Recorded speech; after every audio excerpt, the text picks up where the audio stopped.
नमस्कार, जय हिंद प्यारे साथियों मैं आकाश आप सबका एक बार फिर स्वागत करता हूं आपके अपने परिवार रामसन एसएससी क्लास में। साथियों, जितने भी स्टूडेंट आरआरबी ग्रुप डी 2026 में अपने सिलेक्शन का सपना पूरा करना चाहते हैं उन सभी के लिए ये दोस्तों रीजनिंग की जो मोस्ट इंपॉर्टेंट टॉप 20 एमसीक्यू की क्लास होने वाली है। ये दोस्तों बहुत ही ज़्यादा इंपॉर्टेंट होने वाली है, क्योंकि रीजनिंग का सबसे ज़्यादा वेटेज दोस्तों आप लोगों के एग्जाम में रहता है। 30 क्वेश्चन आप लोगों के दोस्तों रीजनिंग के आने हैं। उसके बाद 25 क्वेश्चन साइंस के, 25 क्वेश्चन मैथ के और 20 क्वेश्चन जीके के आने हैं। यानी कि 30 और 50 80 और 20 100। तो रीजनिंग 30 क्वेश्चन, यानी कि सबसे ज़्यादा हम लोगों को रीजनिंग में ध्यान देना है। दोस्तों मैथ क्या है कि सबका अलग मतलब अपना-अपना दोस्तों क्या है कि सबके नंबर आप लोगों को मिलने हैं। अगर आप लोग रीजनिंग अच्छे से तैयार करते हैं तो आप लोग उसमें भी फ़ायदा मिलेगा। मैथ, जीके, जीएस और साइंस सबका फ़ायदा है। इस वजह से दोस्तों मैं रीजनिंग की आज टॉप 20 क्वेश्चंस की एमसीक्यू लेकर के आया हूँ आप लोगों के लिए। तो चलिए हम लोग बिना देरी के, बिना बातचीत के शुरू करते हैं आज का ये इंपॉर्टेंट वाला सेशन। आप लोग नोटबुक और पेन लेकर के साथ में मेरे जुड़ जाइए, और जो बाद में दोस्तों बीच में बातचीत होगी हम लोग आगे क्वेश्चन पे देखते रहेंगे। चलिए देखते हैं पहला फर्स्ट क्वेश्चन 96 कह रहा है इस प्रश्न में कथन 1 और कथन 2 दिए गए हैं।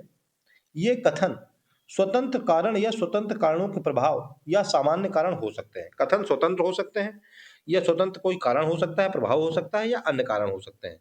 फिर कह रहा है कि इनमें से एक कथन दूसरे कथन का प्रभाव हो सकता है। ये भी हो सकता है कि एक कथन में जो बताया गया हो, दूसरे कथन में जो बताया गया है वो पहले कथन के हिसाब से ही बता दिया गया है। अब कह रहा है कि दोनों कथनों को ध्यानपूर्वक पढ़िए और सही उत्तर का चयन कीजिए। कथन कारक से रिलेटेड दोस्तों क्वेश्चन और वो जो कथन निष्कर्ष से रिलेटेड क्वेश्चन होते हैं, ये दोस्तों रेलवे क्या है जरूर पूछता है। तो आप लोगों को इन क्वेश्चंस की प्रैक्टिस करते रहना है। चलिए देखते हैं, कह रहा है कथन नंबर 1 में कह रहा है कि लोगों को मधुमेह होने का मुख्य कारण चीनी का सेवन पाया गया।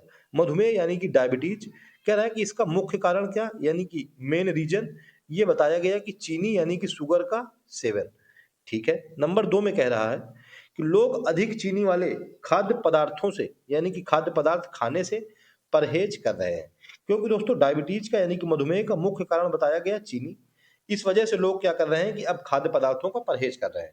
तो दोस्तों जो पहला कथन था उसी के प्रभाव में दूसरा कारण मतलब है कि जो पहला रीजन है इसी की वजह से दोस्तों ये दूसरा वाला भी करेक्ट हो रहा है, ये उसका प्रभाव है। तो ऑप्शन मतलब कौन सा जिसमें ए और बी दोनों करेक्ट होंगे, यानी कि एक कारण है और दूसरा इसका संभावित प्रभाव है।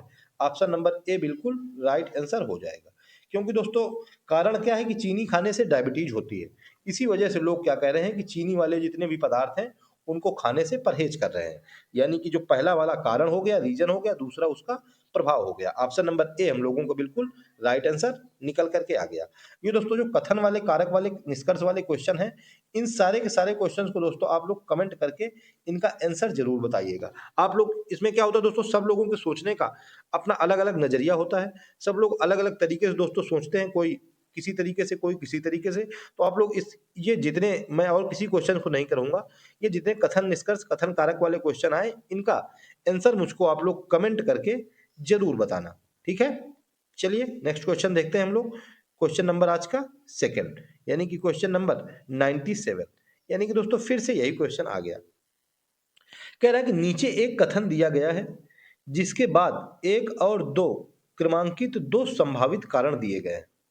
कथन को ध्यानपूर्वक पढ़िए और निश्चय कीजिए कि दोनों में से कौन सा कारण कथन में दी गई घटना अवलोकन जानकारी की व्याख्या करता है। हम लोगों को पहले कथन पढ़ना है, फिर उसके बाद उसके कारण देखने हैं कि कौन सा इस कथन के हिसाब से सही है। कह रहा है कि भले ही स्कूल एक्स के छात्र पिछले 3 वर्षों से बोर्ड परीक्षाओं में, ये दोस्तों यहाँ पे लिखा है शीर्ष शीर्ष 3 में रहे हों, यानी कि टॉप थर्ड की बात कर रहा है कि टॉप 3 में रहे हैं एक्स स्कूल के छात्र, लेकिन स्कूल को कभी भी सर्वश्रेष्ठ स्कूल का पुरस्कार नहीं मिला है। यानी कि बेस्ट स्कूल का क्या है, कह रहा है कि बेस्ट स्कूल का प्राइज यानी कि सर्वश्रेष्ठ स्कूल का पुरस्कार इनको नहीं मिला है। चाहे कि पिछले 3 वर्षों से इनके टॉप 3 में स्टूडेंट आ रहे हैं रिजल्ट जब आता है, लेकिन कह रहे हैं कि सर्वश्रेष्ठ स्कूल का पुरस्कार नहीं मिला है। चलिए अब हम लोग कारण देखते हैं कि किस कारण से इनको पुरस्कार नहीं मिला। कारण में नंबर 1 में कह रहा है कि स्कूल एक्स में ट्यूशन फीस अधिक है। दोस्तों इस मतलब ये कारण इस कथन का कुछ मतलब वैलिड कारण या वैध कारण नहीं है, ये गलत हो जाएगा। इसमें दोस्तों फीस इसके बारे में, पुरस्कार के बारे में इससे कोई मतलब नहीं है।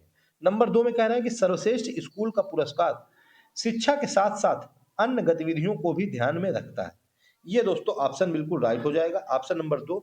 यानी कि क्या है कि टॉप 3 में दोस्तों आने से ऐसा नहीं होगा कि आपको सर्वश्रेष्ठ शिक्षा का पुरस्कार मिल जाए।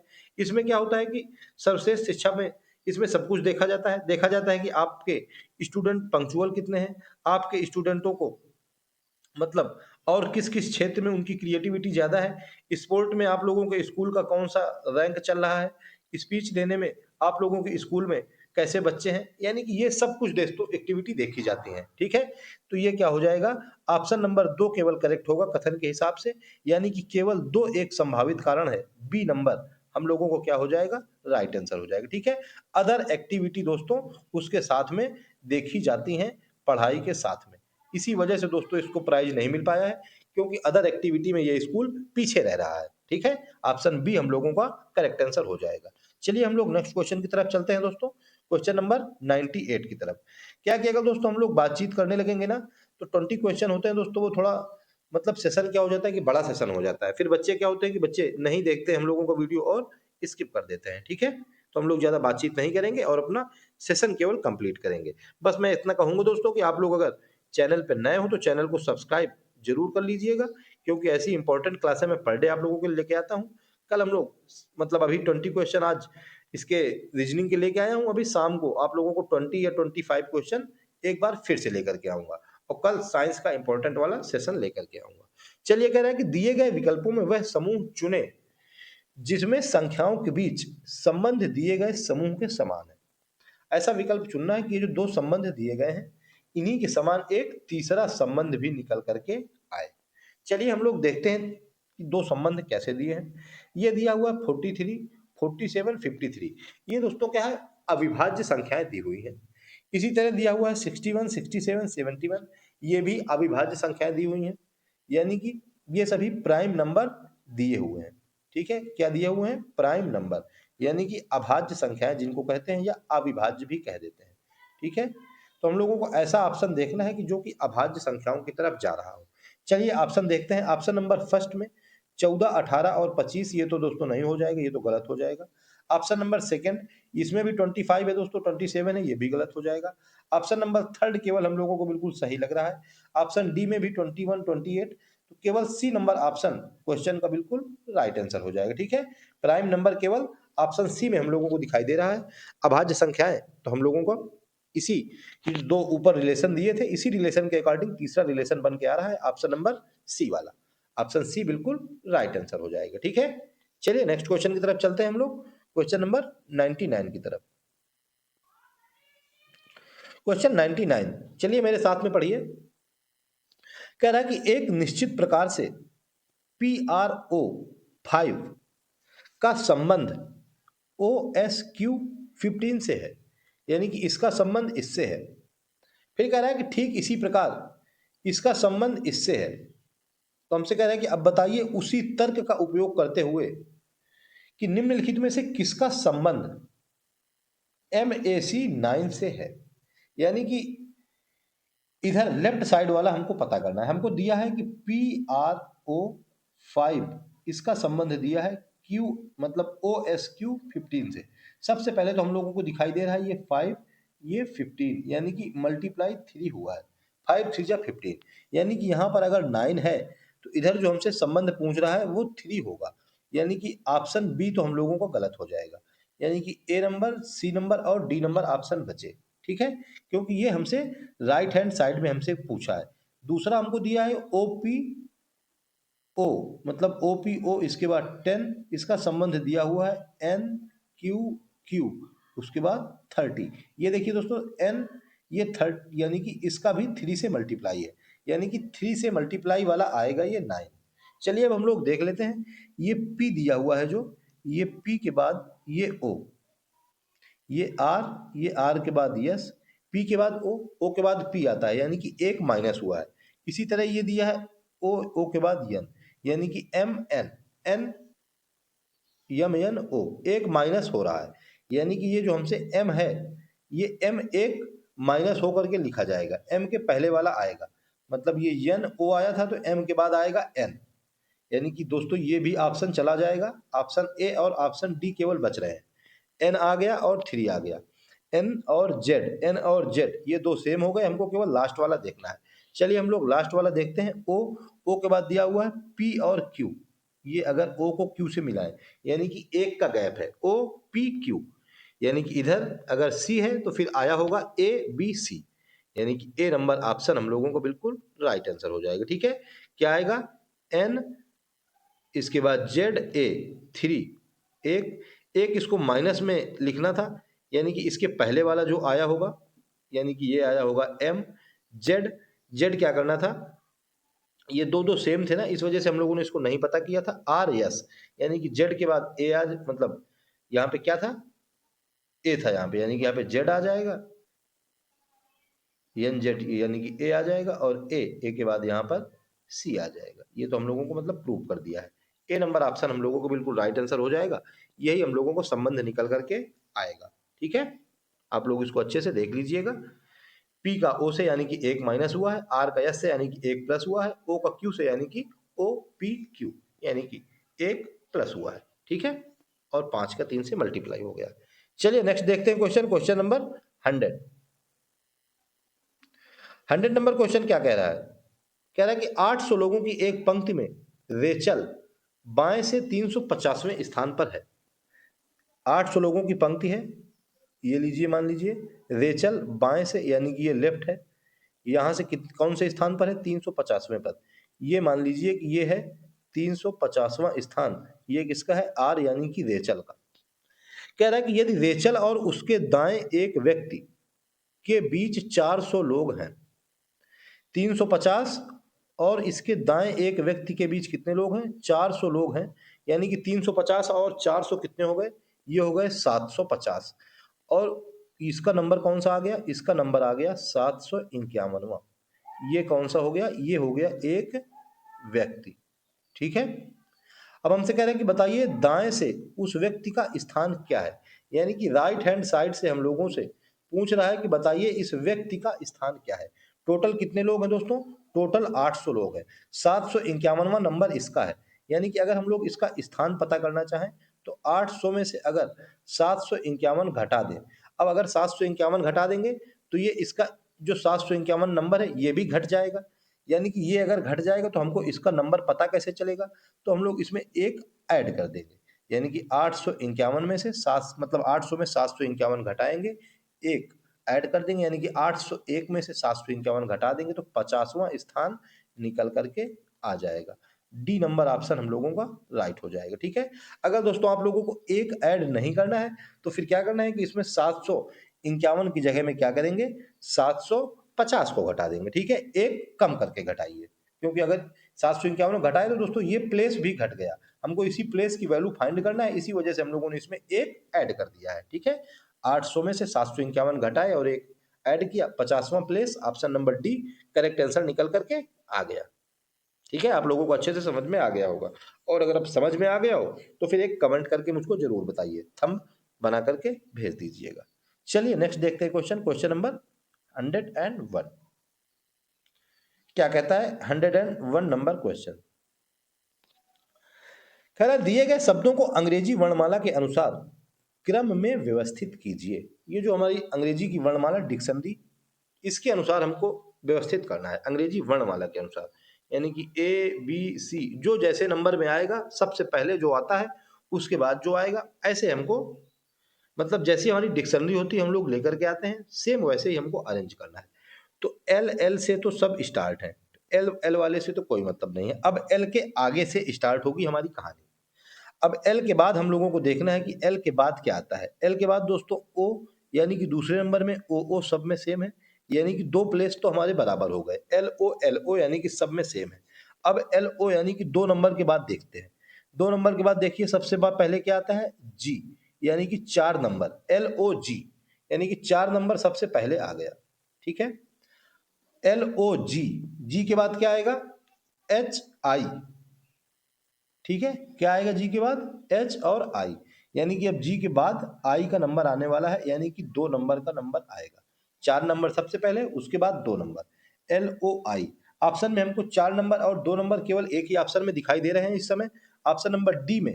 हम लोगों को अब आगे कोई करने की जरूरत नहीं है, डी नंबर हमारा ऑप्शन बिल्कुल राइट आंसर निकल करके आ जाएगा। ठीक है, केवल 2 देखने थे हमको, एक 4 नंबर हमने देख लिया, एक 2 नंबर, और यही एक ऑप्शन दिखाई दे रहा है, तो डी नंबर ऑप्शन हम लोगों को बिल्कुल राइट आंसर के निकल के आ जाएगा। अब आप लोग चाहे देख लीजिए, आपका यही निकल करके आंसर आने वाला है।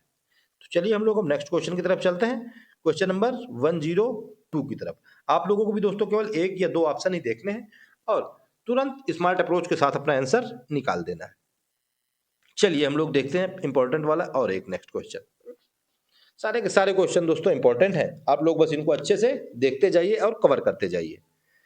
कह रहा है कि दिए गए आरेख में आप लोगों को पता भी नहीं चलेगा कि कब आप लोगों को दोस्तों तैयारी जो है बिल्कुल एकदम मजबूत हो गई और आप लोग जब एग्जाम हॉल में बैठेंगे तो अपने आप क्वेश्चन सारे के सारे फिनिश करके आएंगे। कह रहा है दिए गए आरेख में, मतलब आरेख में वृत्त यानी कि सर्कल शिक्षित व्यक्तियों को निरूपित करता है। सर्कल किसको? शिक्षित व्यक्तियों को, यानी कि एजुकेटेड पर्सन को मैंने ई और पी लिख दिया। फिर कह रहा है कि त्रिभुज यानी कि ट्रायंगल किसको? शहरी व्यक्तियों को, यानी कि मैंने लिख दिया, ये लीजिए शहरी, इनको निरूपित करता है। फिर कह रहा है कि वर्ग यानी कि स्क्वायर, ये मेहनती व्यक्तियों को निरूपित करता है। किसको? मेहनती को निरूपित करता है स्क्वायर यानी कि वर्ग। आयत यानी कि रेक्टेंगल, ये कह रहा है कि ईमानदार व्यक्तियों को निरूपित करता है। किसको? ईमानदार यानी कि ऑनेस्ट पर्सन को। अब हमसे क्वेश्चन कह रहा है कि कौन सा क्षेत्र ऐसे अशिक्षित, अशिक्षित यानी कि सर्कल तो शिक्षित, तो अशिक्षित जो सर्कल में ना आए, ठीक है, तो अशिक्षित हो जाएगा। ईमानदार, ईमानदार कौन है? ईमानदार है दोस्तों रेक्टेंगल वाले यानी कि आयत वाले, ठीक है, तो जो सर्कल में ना आए लेकिन ईमानदार हो यानी कि रेक्टेंगल में आए, मेहनती हो यानी कि स्क्वायर में आए, व्यक्तियों को निरूपित करता है। ठीक है, सर्कल में ना आए और रेक्टेंगल और स्क्वायर में आए। तो देख लीजिए, सर्कल में जो ना आए, रेक्टेंगल और स्क्वायर में आए, यानी कि केवल एक ही दिखाई दे रहा है हम लोगों को, डी।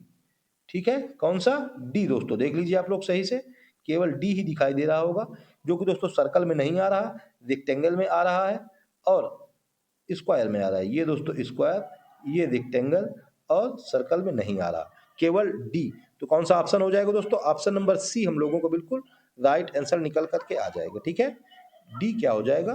बिल्कुल करेक्ट हो जाएगा। आप लोग देखिए अच्छे से, मैंने आप लोगों को अच्छे से बताया, आप लोगों को केवल देख लेना है क्या कि सर्कल में ना आए, रेक्टेंगल और स्क्वायर में आ जाए। चलिए नेक्स्ट क्वेश्चन देखते हैं हम लोग, क्वेश्चन नंबर 1010।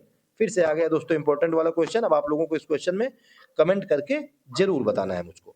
कह रहा है कि नीचे दिए गए प्रत्येक प्रश्न में कथन और उसके बाद कार्यवाही 1 और कार्यवाही 2 दी गई है। कार्यवाही से तात्पर्य उस उपाय अथवा प्रशासकीय निर्णय से है जो समस्या, नीति आदि के संदर्भ में सुधार, अनुवर्तन या आगे की जाने वाली कार्यवाही से संबंधित होता है। कथन में दी गई प्रत्येक बात को सही मानना है, उसके बाद तय करना है कि दिए गए सुझाव में कौन सी कार्यवाही कार्यान्वयन के लिए संगत रूप से अनुसरण करती है। ठीक है, ऐसी कार्यवाही को देखना है कि जो कथन के अनुरूप है। कह रहा है कि देश के उत्तरी हिस्से में घने कोहरे के कारण हवाई और रेल सेवाएं बुरी तरह प्रभावित हुई। किसके कारण दोस्तों? घने कोहरे के कारण हवाई और रेल मतलब सेवाएं जो हैं वो बुरी तरह से प्रभावित हो गई। अब हम लोगों को कह रहा है कि बताइए कैसी कार्यवाही करनी चाहिए इस कथन के हिसाब से। नंबर 1 में कह रहा है कि क्षेत्र में रेल और हवाई सेवाओं को अस्थायी रूप से निलंबित किया जाना चाहिए। नंबर 2 में कह रहा है कि लोगों को सलाह दी जानी चाहिए कि वे संभावित व्यवधान को ध्यान में रखते हुए, यानी कि यही जो घने कोहरे के कारण व्यवधान हो रहा है, इसको ध्यान में रखते हुए अपनी यात्रा योजनाएं बनाएं, जिसके परिणाम स्वरूप सेवाओं में देरी या रद्दीकरण हो। तो दोस्तों नंबर 1 ऑप्शन तो बिल्कुल हम लोगों को करेक्ट नहीं होगा, क्योंकि कह रहा है कि इस अस्थायी रूप से इनको निलंबित कर दिया जाना चाहिए। अगर दोस्तों निलंबित कर देंगे तो हमारी बहुत सी सेवाओं से, मतलब हमारी जो रेल सेवाएं चलती हैं, इसमें केवल दोस्तों लोगों का आदान प्रदान ही थोड़ा होता है। इससे दोस्तों हमारी व्यापार की सेवाएं, इधर उधर दोस्तों जितनी रोजमर्रा की जरूरत की चीजें हैं, एक शहर से दूसरे शहर में, एक राज्य से दूसरे राज्य में दोस्तों पहुंचाने के लिए बहुत ही ज्यादा इंपॉर्टेंट है, बहुत ही ज्यादा इनकी जरूरत रहती है। तो दोस्तों इन लोगों को हम, मतलब इनको सेवाओं को निलंबित तो नहीं कर सकते हैं, तो यानी कि ये वाला ऑप्शन तो दोस्तों गलत हो जाएगा। नंबर 2 में कह रहा है कि लोगों को ये सलाह दी जानी चाहिए कि वे संभावित व्यवधान को ध्यान में रखते हुए अपनी यात्रा योजनाएं बनाएं। हाँ, उनको जैसे कि पता होना चाहिए, हम लोग इनको जानकारी दें कि आप लोग ऐसा मतलब अपनी योजनाएं बनाएं कि 2-4 दिन अगर आप लोगों के पास टाइम है तभी आप लोग कहीं आने जाने का, कहीं यात्रा करने का योजना बनाएं, ठीक है। क्योंकि कोहरा है, सर्दी का मौसम है, देर हो सकती है, मतलब ट्रेन लेट हो सकती है 12 घंटे, 1 घंटे, मतलब एक एक दिन 2 दिन। तो ये ऑप्शन सही हो जाएगा, ऑप्शन नंबर 2, यानी कि केवल कार्यवाही 2 अनुसरण करती है। ऑप्शन नंबर बी क्या हो जाएगा हम लोगों को बिल्कुल राइट आंसर हो जाएगा, ठीक है। कौन सी? केवल 2 नंबर कार्यवाही। आप लोग मुझको कमेंट करके जरूर बताइएगा कि आप लोगों को ये कौन सा इसमें आंसर करेक्ट लगा, ठीक है। चलिए हम लोग नेक्स्ट क्वेश्चन की तरफ चलते हैं, क्वेश्चन नंबर 104 की तरफ। 104 ये भी दोस्तों इंपॉर्टेंट वाला क्वेश्चन आ गया। कम से कम दोस्तों आप लोगों को 4 से 5 क्वेश्चन, जो 30 क्वेश्चन रीजनिंग के आने हैं ना, इसमें से 4 से 5 क्वेश्चन दोस्तों आप लोगों को, आप यकीन मानिएगा 4 से 5 क्वेश्चन आप लोगों के कथन कारक निष्कर्ष से आएंगे। चलिए पढ़ते हैं क्वेश्चन। कह रहा है कि दिए गए प्रत्येक प्रश्न में कथनों और निष्कर्षों को ध्यानपूर्वक पढ़ें, यह मानते हुए कि कथनों में दी गई जानकारी सत्य है, भले ही वह सामान्यतः ज्ञात तथ्यों से भिन्न प्रतीत होती है। तय करें कि दिए गए निष्कर्षों में कौन से निष्कर्ष कथनों का तार्किक रूप से अनुसरण करते हैं। ये जो तो कथन और निष्कर्ष वाले जो क्वेश्चन होते हैं, इनको हम लोग वेन आरेख से फिनिश करेंगे, इससे दोस्तों इजी रहता है। कह रहा है कि कुछ तौलिए साबुन है, नंबर 2 में कह रहा है कि सभी साबुन शैम्पू हैं, और फिर कह रहा है कि सभी शैम्पू ब्रश हैं। चलिए मैं वेन आरेख आप लोगों को बना रहा हूं, आप लोग इसको देखिए। कह रहा है नंबर 2 में सबसे पहले देखेंगे कि सभी साबुन शैम्पू हैं। ये लीजिए मैंने बनाया सभी साबुन, और उसके बाद बना दिया कि ये है सभी साबुन शैम्पू, यानी कि ये सभी साबुन, ये क्या है, ये सभी साबुन शैम्पू हैं, ठीक है, मैंने ये बना दिया। उसके बाद कह रहा है कि सभी शैम्पू ब्रश हैं, एक और मैंने मतलब सर्कल बनाया, ये सभी शैम्पू वाले थे, ये सभी क्या हो गए, ये सभी ब्रश हो गए। चलिए अब आगे ऊपर वाला कह रहा था कि कुछ तौलिए साबुन है, यानी कि बीच में सबसे साबुन था, यानी कि कुछ तौलिए, यानी कि हम लोग ऐसे बीच से लेंगे तो ये कुछ तौलिए, ये क्या हो गए, ये साबुन हो गए, ठीक है। ये वेनारेख दोस्तों बन करके तैयार हो गया। अब हम लोग निष्कर्ष देखते हैं कि हम लोगों को क्या निष्कर्ष निकलता है। नंबर 1 में निष्कर्ष कह रहा है कि सभी साबुन ब्रश है। सभी साबुन, ये जितने भी साबुन हैं, ये क्या है कि ब्रश है। सभी दोस्तों साबुन शैम्पू थे और सभी शैम्पू ब्रश थे, यानी कि सभी साबुन ब्रश हो जाएंगे, यानी कि ऑप्शन ए हम लोगों का राइट हो जाएगा। नंबर 2 में कह रहा है कि कुछ ब्रश, ये क्या है, शैम्पू है। जब दोस्तों सभी शैम्पू ब्रश थे, तो फिर कुछ ब्रश शैम्पू होने में क्या दिक्कत है, वो भी दोस्तों हो जाएगा, यानी कि नंबर 2 भी हम लोगों को करेक्ट हो जाएगा। तो दोस्तों निष्कर्ष 1 और 2 दोनों पालन करते हैं, ऑप्शन नंबर सी हम लोगों को बिल्कुल क्वेश्चन का क्या हो जाएगा, राइट आंसर हो जाएगा, ठीक है। वेन आरेख से क्या होता है कि इजी हो जाता है। हम लोगों ने देख लिया कि उसने बताया कि कुछ ब्रश शैम्पू है, यानी कि जब सभी शैम्पू ब्रश है तो कुछ ब्रश तो फिर हो जाएंगे शैम्पू, यानी कि दोनों सही हो जाएंगे, ऑप्शन सी हम लोगों का राइट आंसर हो जाएगा, ठीक है। आप लोगों को दोस्तों अच्छे से आ गया होगा, आप लोग इसको फिर से एक बार बैक करके देख लीजिएगा अगर सही समझ में ना आया हो। चलिए हम लोग नेक्स्ट क्वेश्चन की तरफ चलते हैं, क्वेश्चन नंबर 105 की तरफ। कह रहा है कि मोहन एक दिन ₹60 कमाता है और दूसरे दिन ₹50 खर्च कर देता है, यानी कि पहले दिन उसने 60 कमाए, दूसरे दिन उसने 50 खर्चा किए, ये प्लस था, ये माइनस था, यानी कि बचे कितने उसके पास, 2 दिनों में, 2 दिनों में उसके पास दोस्तों ₹10 बचे। कितने? 2 दिन में, 2 दिन में ₹10 बच रहे हैं। अब कह रहा है कि वह तीसरे दिन फिर से 60 कमाता है और चौथे दिन 50 खर्च कर देता है, बाकी दिन भी यही क्रम चलाता रहता है। किस दिन कह रहा है कि खर्च करने से पहले उसके पास रुपए 200 होंगे। 200 रुपए उसके पास कह रहा है कि बताइए किस दिन हो जाएंगे खर्च करने से पहले। 2 दिन में दोस्तों वो ₹10 बचाता है, यानी कि और एक दिन में वो ₹60 पा जाता है। हम लोगों को ₹200 तक जाना है, यानी कि सबसे पहले हम लोग ₹140 तक जाएंगे, यानी कि 2 दिन में अगर वो ₹10 बचाता है तो ₹140 कितने दिन में बचाएगा, तो 140 यानी कि 14 गुणे 2 कर देंगे, यानी कि 28 दिन में दोस्तों बचा देगा। कितने दिन में? 28 दिन में ₹140 उसके पास हो जाएंगे। 10-10 रुपए जब 2-2 दिन में बचाएगा तो 28 दिन में उसके पास ₹140 मतलब बच गए। अब 29वें दिन उसको फिर से दोस्तों काम पे जाना है। 29वें दिन वो दोस्तों काम पे गया, उसने पूरे दिन काम किया और शाम को जब उसको दहाड़ी मिली तो उसको प्लस के ₹60 मिल गए, यानी कि ₹140 उसके बाद 28 दिन में हो गए थे। 29वें दिन उसको ₹60 और मिल गए, यानी कि अब इनको दोनों को हमने क्या करा दिया, ऐड करा दिया, तो यानी कि ये निकल के आ गए 200 रुपए। यानी कि कितना हो गया दोस्तों, 28 दिन ये और एक दिन जो काम करने और गया था अगले दिन, यानी कि 28 और एक कितना हो गया, 29 दिन। यानी कि 29वें दिन में उसके कितने हो जाएंगे, 200 रुपए उसके पास होंगे। ऑप्शन नंबर डी हम लोगों का बिल्कुल राइट आंसर निकल करके आ जाएगा। ठीक है, आप लोगों को दोस्तों अच्छे से समझ में आ गया होगा। 200 रुपए तक हमको जाना था, 60 रुपए उसको दिहाड़ी में मिलते हैं। कह रहा था कि खर्च करने से पहले उसने खर्च नहीं किया, यानी कि 60 रुपए तो उसको मिलेंगे। 140 तक हम लोगों को जाना था, यानी कि 28 दिन में 140 रुपए, 29वें दिन 60 रुपए और मिल गए, तो 200 रुपए उसके पास आ गए खर्चा करने से पहले, यानी कि 29वें दिन। डी नंबर ऑप्शन करेक्ट हो गया। चलिए हम लोग नेक्स्ट क्वेश्चन देखते हैं दोस्तों, क्वेश्चन नंबर 107 की तरफ। 106 नंबर क्वेश्चन दोस्तों कहाँ पे चला गया, 106 नंबर क्वेश्चन मुझको लगता है कहीं हट गया क्या।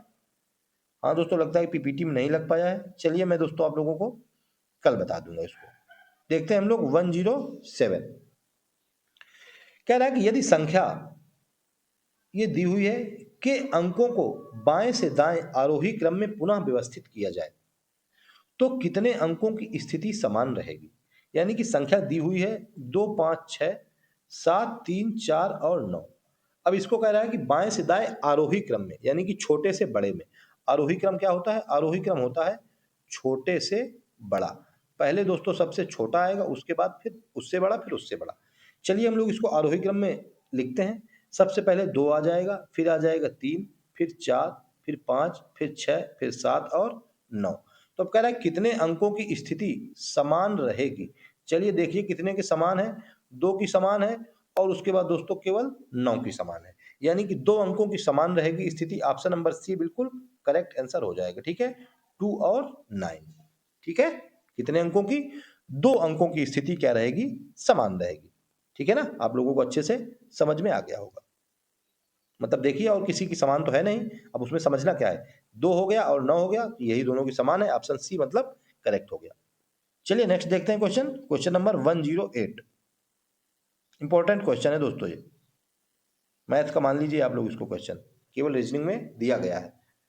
कह रहा है कि इस प्रश्न में एक कथन और उसके बाद 2 निष्कर्ष दिए गए हैं। कथन के संबंध में दोनों निष्कर्षों में कौन सा सही है। चलिए इसमें देखते हैं हम लोग, उसके हिसाब से हमको ऑप्शन इसका देखना है कि कौन सा सही है। हमें दिया हुआ है कि J greater than H, J H से बड़ा है और एच क्या है कि बराबर है एन के। ठीक है, एच बराबर एन। फिर दिया है कि N greater or equal B, फिर उसके बाद less or equal C, less than E, ऐसा मतलब कुछ दिया है। चलिए हमको क्या करना है कि एक एक ऑप्शन देखना है, इसमें पुट करके देख लेना है कि कौन सा सेटिस्फाइड हो रहा है। ए नंबर ऑप्शन दिया है कि N greater than c, n greater or equal b है और बी क्या है, लेस आर इक्वल सी है, यानी कि एन ग्रेटर देन सी है, ये हम लोग नहीं कह सकते। चलिए हम लोग नंबर 2 में देखते हैं कि एन ग्रेटर देन ई।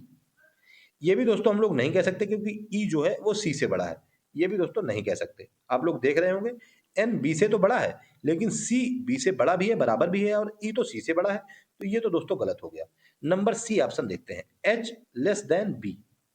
हम लोगों को कह रहा था कि एच बराबर एन, यानी कि एन एच के बराबर है, एन बी से बड़ा है, तो एच फिर बी से छोटा कैसे हो जाएगा, तो ये भी गलत हो जाएगा। यानी कि अब कोई भी ऑप्शन इसको चेक करने की जरूरत नहीं है, डी नंबर ऑप्शन करेक्ट बिल्कुल राइट हो जाएगा। बी लेस देन जे, यानी कि जे क्या है वो बी से बड़ा है।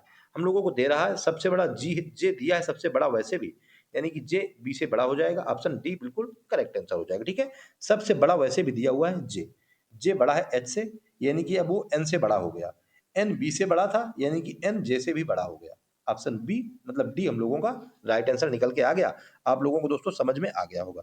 ये दोस्तों जिधर को ओपन होता है उधर को क्या होता है, उधर को बड़ा होता है, और जिधर को ये पूंछ होती है यानी कि ये होता है, ये उधर को छोटा होता है।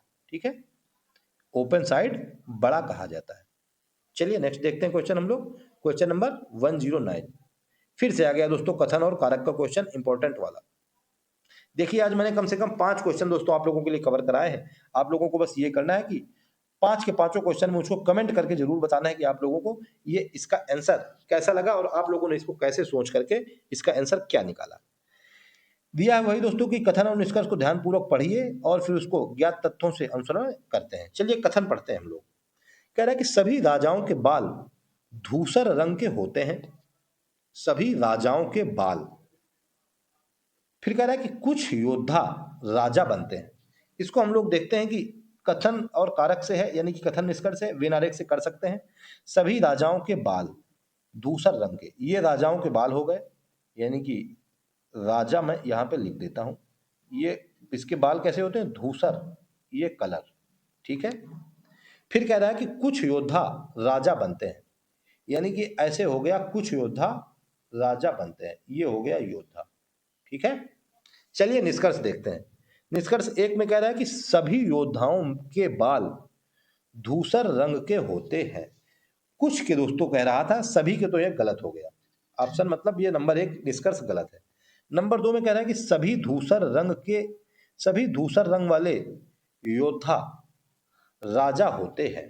सभी धूसर रंग वाले योद्धा क्या कह रहा है, मतलब सभी धूसर रंग वाले, वो कहता है कि योद्धा होते हैं, मतलब वाले योद्धा राजा होते हैं। दोस्तों ये भी गलत हो जाएगा। सभी धूसर रंग के जो बाल वाले होते हैं वो राजा होते हैं, वो योद्धा थोड़ा होते हैं दोस्तों। ये भी गलत हो जाएगा, यानी कि ना तो निष्कर्ष एक और ना ही निष्कर्ष दो, बी नंबर बिल्कुल करेक्ट हो जाएगा। ठीक है। ना तो एक निष्कर्ष कर रहा है, ना तो दो निष्कर्ष कर रहा है, यानी कि ये गलत हो जाएगा। ठीक है। देखिए कह रहा था कि सभी योद्धाओं के बाल धूसर रंग के होते हैं। सभी योद्धा नहीं दोस्तों, कुछ योद्धाओं के। फिर कह रहा है कि सभी धूसर रंग के बाल, ये भी दोस्तों केवल कुछ कुछ अगर होता तभी सही हो पाता। वेन आरेख से आप लोगों को सही दिखाई दे रहा होगा, ये आधा मिला हुआ है, पूरा थोड़ा है दोस्तों। तो बिल्कुल बी नंबर ऑप्शन, ना तो निष्कर्ष एक ना ही निष्कर्ष दो हम लोगों का राइट हो जाएगा। चलिए नेक्स्ट क्वेश्चन देखते हैं हम लोग। क्वेश्चन नंबर 1010 110 कह रहा है कि नीचे दिए गए प्रत्येक प्रश्न में आयतों की संख्या ज्ञात कीजिए। आयत यानी कि रेक्टेंगल की हम लोगों से पूछ रहा है कि बताइए संख्या इसकी कितनी है। रेक्टेंगल अगर दोस्तों हम लोग एक एक गिने तब भी हम लोग निकाल सकते हैं। जैसे अगर हम लोग देखें, ये सबसे पहले एक, इसके बाद ये एक हो जाएगा दो, इसके बाद एक ये बड़ा वाला हो जाएगा तीन। अब इधर नीचे की तरफ हम लोग देखते हैं, ये हो जाएगा चार। चार तो हम लोगों ने देख लिए। चलिए अब हम लोग और देखते हैं, एक ये हो जाएगा पाँच। ठीक है, ये पाँच हो गए। एक ये दोस्तों इतना बड़ा हो गया, ये हो गया छः। ये छः हो गए यहाँ पे। चलिए अब हम लोग इधर नीचे आ गए। अब नीचे आते हैं तो ये एक हो गया सात, ये दोस्तों एक हो गया आठ, ये एक हो गया नौ। ठीक है, कितने हो गए? एक ये हो गया दोस्तों दस, एक ये हो गया दोस्तों ग्यारह, एक ये हो गया दोस्तों बारह, एक ये हो गया दोस्तों तेरह। ठीक है, एक ये हो गया दोस्तों चौदह। ठीक है, कितने? 14 तक हम लोगों को निकल के आ गए, लेकिन आंसर हमारा 16 निकल के आ रहा है। अभी हमारे दो और रह रहे हैं। आप लोग इनको भी जरा दो को देखिए कौन कौन से बच रहे हैं, और मुझको बताइए कि हमारा क्या मतलब 16 ये कैसे निकल के आ रहे हैं। ठीक है, आंसर कितना निकलेगा? आंसर निकल के आ रहा है दोस्तों 16। मैंने अभी निकाला था तो 16 निकल के आए थे, और मतलब करेक्ट आंसर भी 16 ही है। आप लोग इसको देखिए और मुझको बताइए कि 16 में मैं कहाँ एक दो भूल गया। चलिए हम लोग नेक्स्ट देखते हैं क्वेश्चन। इन क्वेश्चन को क्या है दोस्तों कि कोई ट्रिक तो है नहीं, इनको ऐसे ही गिनना पड़ेगा और इनको निकालना पड़ेगा। चलिए नेक्स्ट देखते हैं हम लोग क्वेश्चन 111, यानी कि 111 नंबर। कह रहा है कि यक्स वाई से 5 साल बड़ा है। यक्स किससे? वाई से 5 साल बड़ा है। यक्स और वाई की वर्तमान आयु का जोड़ 33 साल है। प्रेजेंट टाइम में जो उनकी एज है उसका जोड़ कितना है? 33 साल है।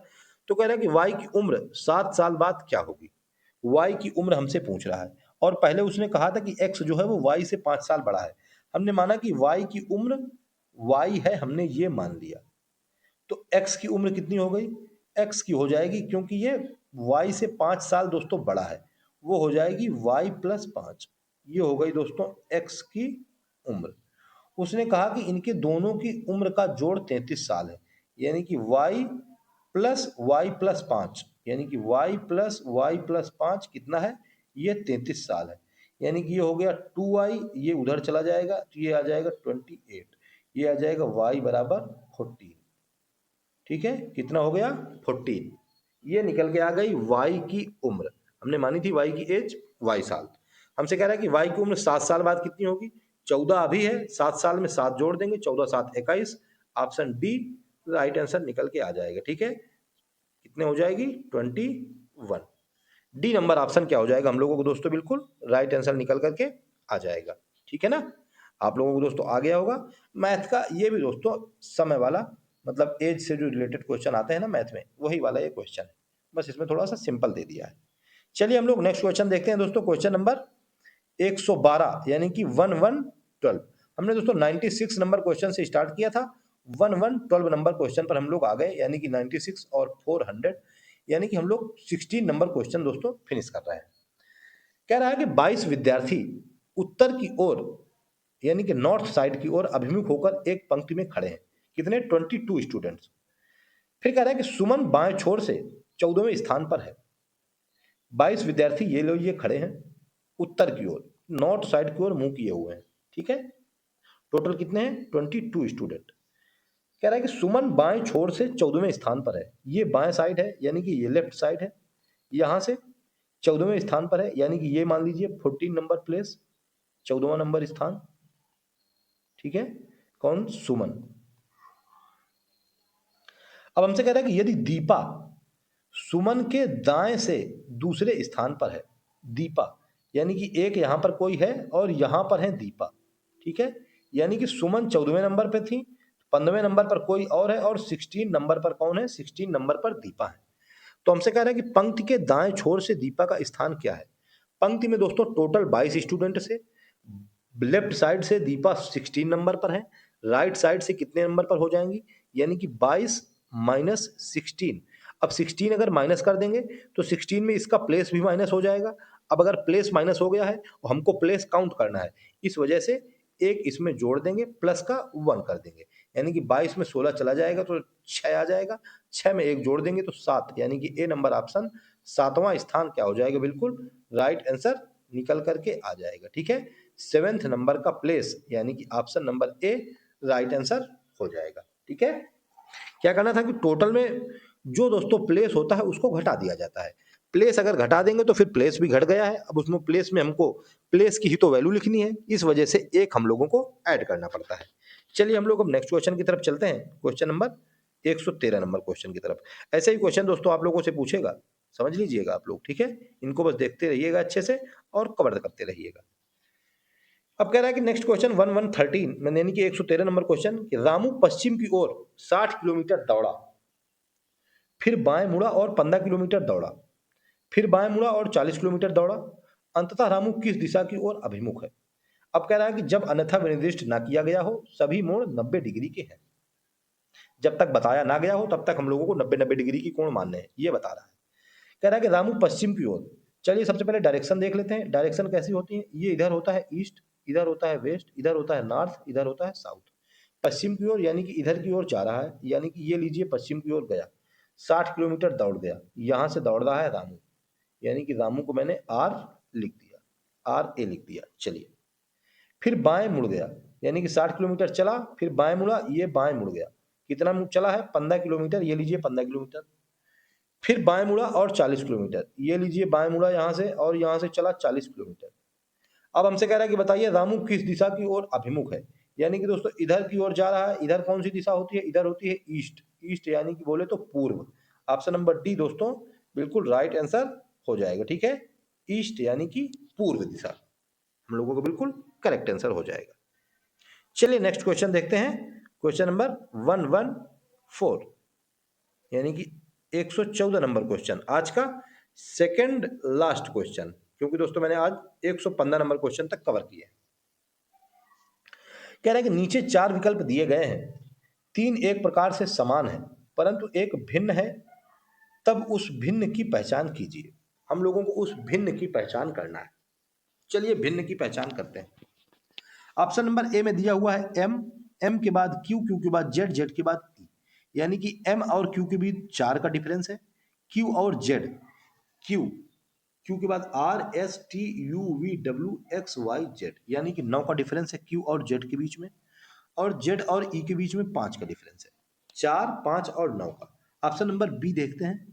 डब्ल्यू, डब्ल्यू कितना होता है? डब्ल्यू होता है यू वी डब्ल्यू, यानी कि डब्ल्यू 23 होता है, यानी कि ये हो गया 23, यानी कि 23 और ए यानी कि 24, 25, 26 ए, यानी कि इसमें तो केवल 3 का ही दोस्तों डिफरेंस दिख रहा है, 4 का डिफरेंस इसमें भी है, ठीक है। इसके बाद ए के बाद ए और 9, 9 का डिफरेंस, आई के बाद JKLMNO 5 का डिफरेंस, 4 9 5, इसमें भी वही डिफरेंस है। OSBG OPMNO, O होता है 15, S होता है 19, इसमें भी 4 का डिफरेंस है। बी होता है 2 यानी कि 19 और 7 यानी कि 2 ये भी हो जाएगा, और G यानी कि 7 यानी कि 5, इसमें भी डिफरेंस वही हो जाएगा। G हो जाएगा 7, K 11 यानी कि 4 का डिफरेंस हो जाएगा, T यानी कि 29 का डिफरेंस हो जाएगा, Y यानी कि YZ, Y होता है 25 यानी कि 5 का डिफरेंस हो जाएगा। यानी कि दोस्तों बी नंबर ऑप्शन क्या हो जाएगा, हम लोगों को राइट आंसर निकल करके आएगा। ठीक है, बी नंबर ऑप्शन क्यों? क्योंकि W का हो जाएगा दोस्तों 23 और A का हो जाएगा केवल 1, यानी कि केवल 3 का ही दोस्तों डिफरेंस है, 4 का डिफरेंस नहीं है। 23 के बाद 24, 25, 26, यानी कि W कितना होता है 23, A होता है 1, I होता है 9 और OMNO ये होता है 15, यानी कि 23 और ये 4 का डिफरेंस दोस्तों नहीं है, यहाँ पे 3 का डिफरेंस है। B number option right answer हो जाएगा। क्या है दोस्तों, सभी में 4 का डिफरेंस है पहले वाले में, उसके बाद 9 का डिफरेंस है दूसरे और तीसरे में, फिर 5 का डिफरेंस है तीसरे और चौथे में। इसमें दोस्तों नहीं ऐसा फॉलो हो रहा है, बी नंबर ऑप्शन करेक्ट हो जाएगा। चलिए नेक्स्ट क्वेश्चन देखते हैं दोस्तों, क्वेश्चन नंबर लास्ट, यानी कि दोस्तों रिपीट हो गया 14, तो यही सही हो जाएगा ऑप्शन बी नंबर। चलिए नेक्स्ट क्वेश्चन देख लेते हैं, लास्ट क्वेश्चन आज का, क्वेश्चन नंबर 15। एक लास्ट क्वेश्चन में फिर से लेके आ गया आप लोगों के लिए कथन कारक से। कह रहा है कि सभी लिफाफे पत्र हैं, कोई भी पत्र कागज नहीं है और कुछ कागज नोटबुक है। सभी लिफाफे पत्र हैं, यानी कि ये लीजिए लिफाफा और ये लीजिए पत्र, सभी लिफाफा मैंने लिख दिया और उसके बाद ये हो गए सभी लिफाफे पत्र। अब कह रहा है कि कोई भी पत्र कागज नहीं है, यानी कि ये अलग है कागज, कोई भी पत्र कागज नहीं है। अब कह रहा है कुछ कागज नोटबुक है, यानी कि इधर है नोटबुक, कुछ कागज नोटबुक है, ऐसा है, ये वैनारिक बन गए। चलिए निष्कर्ष देखते हैं। निष्कर्ष में कह रहा है कि कुछ कागज लिफाफे हैं, कागज और लिफाफे का दोस्तों दूर दूर तक वास्ता नहीं है, यानी कि ये वाला गलत हो गया ऑप्शन। नंबर बी में कह रहा है कि सभी नोटबुक कभी भी पात्र नहीं हो सकती, ये दोस्तों सही है। सभी नोटबुक कभी भी पात्र नहीं हो सकती, यानी कि कोई नोटबुक दोस्तों पात्र नहीं हो सकती, सभी नोटबुक भी पात्र नहीं हो सकती, यानी कि ये राइट हो जाएगा। जब कोई नहीं होंगी तो सभी नहीं होंगी। नंबर 3 में कह रहा है कि कुछ नोटबुक लिफाफे हैं, नोटबुक और लिफाफे दूर दूर तक दोस्तों इनका संपर्क नहीं है, ये कुछ नहीं होंगे, यानी कि 3 नंबर भी गलत हो जाएगा, यानी कि केवल 2 नंबर आप लोगों को दिखाई दे रहा होगा। उसने कहा कि सभी नोटबुक कभी भी पात्र नहीं हो सकती, ये भी उसने राइट कह दिया कि भाई वो वैसे भी नहीं हो सकती, दूर दूर तक संबंध नहीं है, यानी कि केवल निष्कर्ष 2 पालन करता है। ऑप्शन नंबर ए हम लोगों को बिल्कुल राइट आंसर हो जाएगा। ठीक है, केवल निष्कर्ष 2 पालन कर रहा है, option number A right answer हो जाएगा। आप लोगों को दोस्तों ये क्वेश्चन कमेंट करके मुझको जरूर बताना है कि आप लोगों ने कौन सा आंसर निकाला है। ठीक है, चलिए नेक्स्ट देखते हैं, कोई और क्वेश्चन है क्या? नहीं है दोस्तों, केवल यहीं तक है। मैंने बताया था आप लोगों को कि आज मैंने 96 नंबर क्वेश्चन से लेकर के 1115 यानी कि 96, 97, 98, 99 और 100 और 15 20 क्वेश्चन करेक्ट दोस्तों आप लोगों के लिए कवर करा दिए हैं। ठीक है, आप लोग इनको अच्छे से कवर करिए और मुझको कमेंट करके जरूर बताइए कि आप लोगों को क्लास कैसी लगी, क्योंकि दोस्तों बहुत सारी मेहनत की है मैंने। आप लोग ये समझिए कि सुबह सुबह दोस्तों मेरा पूरा मुंह सूख जाता है, ठीक है, बोलने में। तो दोस्तों फिर एक लाइक तो आप लोगों से बनता ही है, और अगर चैनल पर नए हो तो फिर चैनल को सब्सक्राइब जरूर कर लीजिएगा। ठीक है, तो ठीक है दोस्तों, आप लोग इसको अच्छे से कवर करिए, क्योंकि अब दोस्तों आप लोगों के पास समय नहीं बचा हुआ है। आप लोग अब एक भी मटर गश्ती मत करिए, लापरवाही मत करिए, पढ़ाई पे अच्छे से फोकस कर लीजिए। ठीक है, तो ठीक है दोस्तों, इसको अच्छे से कवर करिए। शाम को मैं मिलता हूं आप लोगों को एक और सेशन के साथ। तब तक के लिए जय हिंद, जय श्री राम।